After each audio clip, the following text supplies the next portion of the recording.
If you say, I want a Russian wife, you are already making the first mistake, because that phrase does not describe a woman, it describes a fantasy bundle. Looks, attitude, domestic skills, drama, devotion, all wrapped into one. And here's the trap. You think you are describing a person, but you are really describing a role, a costume, a character you expect someone to play for you. The reality is much more interesting. Russian women aren't one type.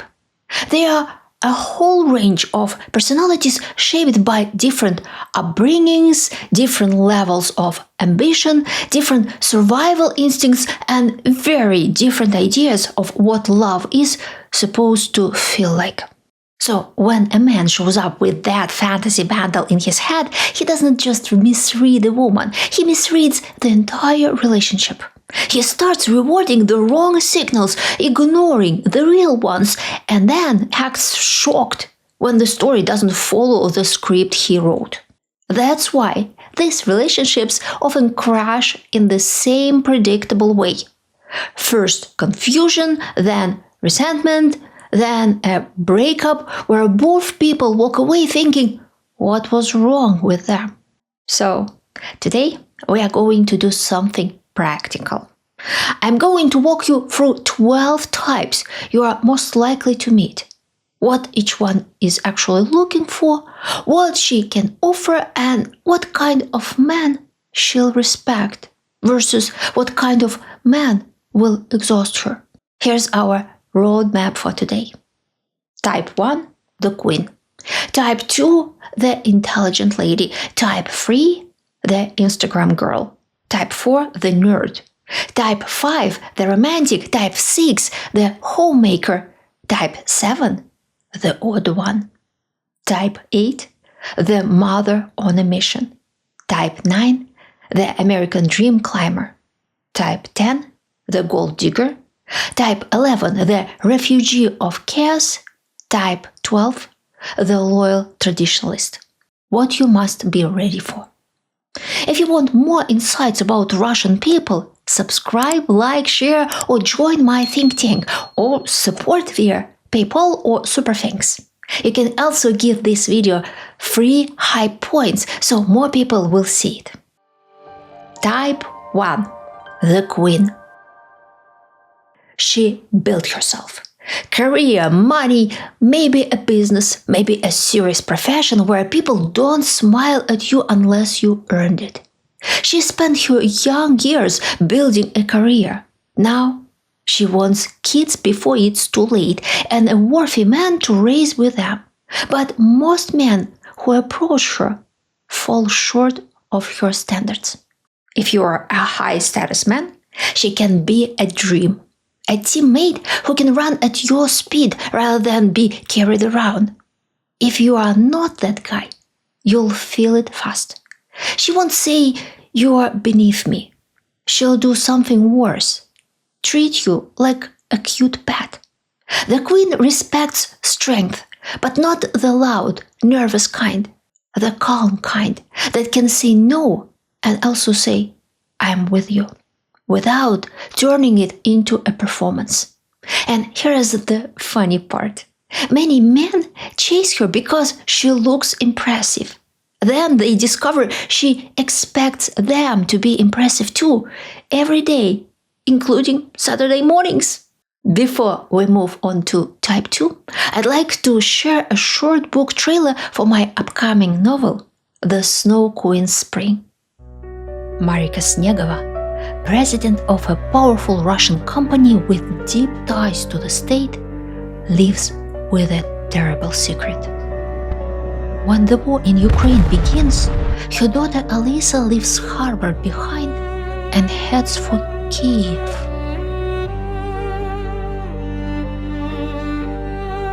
Marika's business survives on grey market deals, smuggling Western technology through a maze of sanctions. If the truth about Alisa comes out, Marika will lose everything. In Moscow, executives accused of disloyalty don't face courts. they fall from windows. When Alisa suddenly goes silent, fear turns into desperation. There's no way to find out what happened to her child. Except one. An American engineer in Kiev, her first love, Leo Bruneval.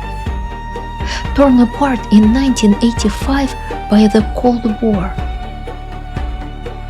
Reunited now on opposite sides of a new one.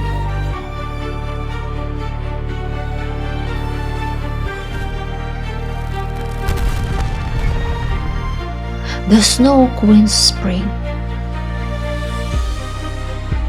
A novel about a collapsing empire and the people who don't break.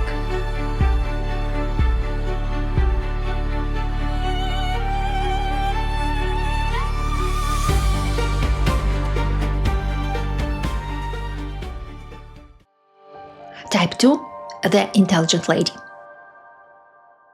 In Russia, she has status. Maybe she is a professor, editor, lawyer, curator, journalist, or someone with a name in her circle. The problem is that status there often doesn't pay like status in the West. So she carries herself like someone important because she is. But she's tired of financial instability. She wants someone to help her up to a steady income middle-class level without bossing her around. If she's truly smart, she adapts. She learns the language, finds her place, and you get a partner who's interesting to talk to on long drives. If she's not that smart, you get theater. Big opinions, big pride, and expectations that you will entertain her and admire her as if you are an audience member who paid for a ticket. She usually doesn't want to start from scratch. By leaving Russia, she's erasing her past identity. That's much to sacrifice, and she wants something equally valuable in return. Type 3, the Instagram girl. She wants a peaceful, beautiful life. One that photographs well. Not necessarily expensive, just aesthetically correct. A clean, spacious kitchen with good light. Weekend trips that look spontaneous but were planned 3 weeks in advance. Outfits that say effortless, after considerable effort. And a man whose greatest virtue is not ruining the mood. She can be sweet, she can be charming, she can be the woman your friends suddenly forget how to finish sentence around. But friendship with her is usually thin. Her world is built for display, not depth. You talk about books, politics, goals, and she looks at you like you started reciting a refrigerator manual. She fits men who want a prize. She's perfect for a school reunion, ideal for walking into a restaurant 10 minutes late so everyone notices. The kind of woman your old buddies nudge each other about while pretending not to stare. The deal is simple. You get the wow factor. You get a woman who can turn an ordinary Tuesday into a postcard. In return, your role is clear. Photographer, emotional stagehand, and occasional Ken in the Barbie universe. Type 4, the nerd. You find her in universities, labs, research groups, tech offices, maybe in a library where nobody bothers her. She doesn't look like a glossy magazine cover, but she's smart, and she usually speaks English well. Her job demands it. She might be awkward in small talk, dressed for comfort, and not flirty at all, but if you share interests, you can have an actual relationship. You can talk about anything. You can solve problems without turning every conflict into a soap opera. With her, you are not in the danger of being manipulated. The danger is subtler. You might forget romance entirely, because we are fine like that. Then, one day, you realize you become roommates with shared groceries. But she still wants warmth, just not the loud kind. If you want a marriage that feels like two adults building a life, not two actors playing roles, the nerd is often the most underrated option in the room. Type 5. The romantic. She craves feelings the way some people crave coffee. Every day, and more than once. She's not asking for a yacht. She's asking for moments, flowers, and a note reminding how much you love her. If you think that sounds childish, congratulations, you just failed the entrance exam. With a romantic, the real cost is not money, but attention. Consistent, everyday attention, not one big gesture once a year. She can make life feel bright. She can make an ordinary day feel like a small holiday. That's her gift. And her curse is that she notices everything. The untimely sigh, the dry tone, the I'm busy face. She collects all these small signs of neglect like evidence. If you can create warmth without feeling like you are being forced to perform, she'll give you loyalty and energy. If you can't, you'll end up in constant negotiations like you are signing a peace treaty over text messages. Type 6. The homemaker. She wants the classic set. Home, husband, kids, family dinners, birthdays, and manicured lawn, and a dog. She's really serious about it. Family is her main project, and she expects you to join the project like a teammate. Now, the trap. Many men hear homemaker and imagine easy life. Wrong. This is not she cooks, I relax. This is we are building a small country together, and she will have opinions about your performance. She often expects the man to earn well, but also to help with domestic chores. If you want kids, stability, and predictable rhythm, she can be perfect. If you want freedom, late nights, and a life where responsibility is optional, don't do it. She won't change. She'll just get angry. Type 7. The odd one. She's not loud, not demanding. She can be surprisingly easy to live with. And then you notice their quirks. Maybe she's spaced out in her own world. Maybe she's obsessed with something that makes no sense to you. Maybe she has rules that appear out of nowhere, like software updates you didn't approve. She often marries because it just happened. Not a big life strategy, more like a strange weather event. The upside is you won't have constant drama. She can be calm, even sweet, and she doesn't need constant attention. The downside is you are marrying a mystery box. You might discover 3 years in that she can't tolerate normal life changes, or that she has a private universe where you are always doing something wrong and she can't explain why. If you are flexible and patient, it can work. If you need clear logic and predictable routines, you'll feel like you are living with a big cat. Type 8. The mother on a mission. Your life goal is simple and absolute. Give your child a better future. She is not dating for butterflies. She's dating for outcomes. This doesn't mean she's cold. It means she's focused. Romance exists, but it is secondary to logistics, stability, and long-term planning. If you become her partner, you're not saving her. You are joining a project that already has a mission statement, a timeline, and very little tolerance for chaos. The upside is serious. She can be the strongest teammate you'll ever have. She works, grinds, plans, and builds. The downside is just as real. You are not the main character. The child is, always. If you are the type of man who needs to be admired, centered, or emotionally prioritized, this will crush your ego. There Also, practical realities many men underestimate.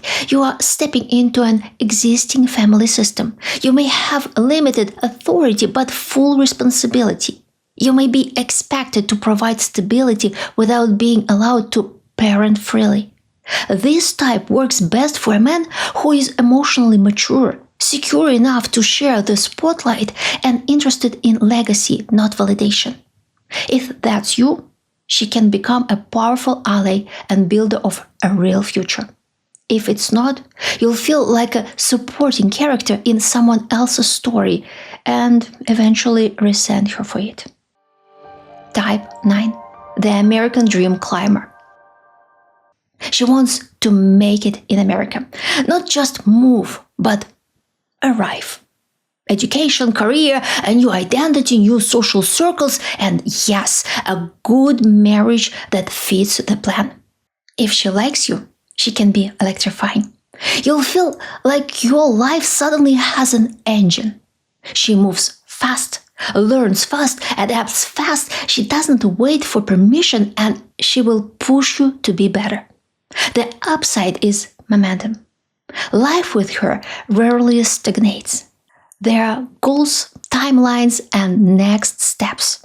She treats the future as something you build, not something you hope for. The danger is just as clear. You may be a partner or you may be a leader. The relationship can start to feel like a startup where she is the founder and you are the early investor. Support is expected. Belief is mandatory, and emotional patience is often in short supply. This type needs a man with drive. Not because she's demanding for support, but because her entire life is organized around progress. If you move slower, you'll feel exhausted. If you don't care about her ambitions, she will feel betrayed. If you want to be the center of someone's universe rather than a core architect of the future, don't do it. She's not looking for shelter. She's looking for acceleration. Type 10. The Gold Digger. The Gold Digger type exists in every country. Russia just gives her a stronger survival backstory and better acting training. She hunts your assets, not looks for love.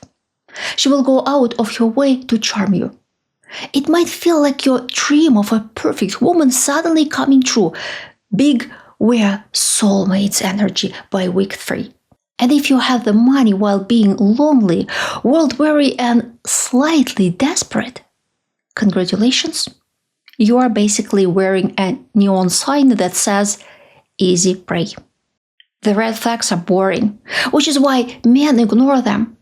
She asks about your income too early, pushes marriage timelines like it's a visa appointment, carefully tries your boundaries, and hates prenup the way vampires hate sunlight. And here's the funniest part. The men who swear they can't be fooled are the easiest to fool because their ego does half the work for her. Type 11. The Refugee of Chaos. This woman is not chasing a better life. She's escaping a life she can no longer stand. A country that feels like a collapsing building where you never know what's next and you are always on the lookout for the falling rubble. So, what does she want from you? Safety and predictability. A calm routine and a plan. If you can offer structure without treating her like a rescued animal, this can be one of the healthiest matches. She'll appreciate stability and she'll work hard to protect it. But you need to understand her way of thinking. Chaos trains people in a specific way. For them, loud arguments can feel like being attacked. Sudden money problems can feel like the ground slipping away. She might react too strongly because in her past, too strongly was the only way to survive. Your job is not to be her therapist. Your job is to be steady. The worst version is you turning it into a lifetime debt. I saved you. If you say that out loud even once, You can basically hear the love packing its suitcase. Type 12. The Loyal Traditionalist. She has a tried and true script in her head. It prescribes what a husband should do, what a wife should do, and what a real family and real love should look like. If you share those values, she can be solid, devoted, and reliable. She'll build a 1950s-style family with you and take pride in it. But there's a shadow side. Your loyalty can come with control, jealousy, and suspicion. A proper husband doesn't do that. And suddenly you might feel like you are employed in a demanding job, not married. She respects strength, but not the dramatic kind. She wants a man who leads calmly and keeps his word. If you are a free spirit who wants a relationship with no rules and no expectations, don't marry her. You'll feel trapped. She'll feel betrayed and you'll both get mean.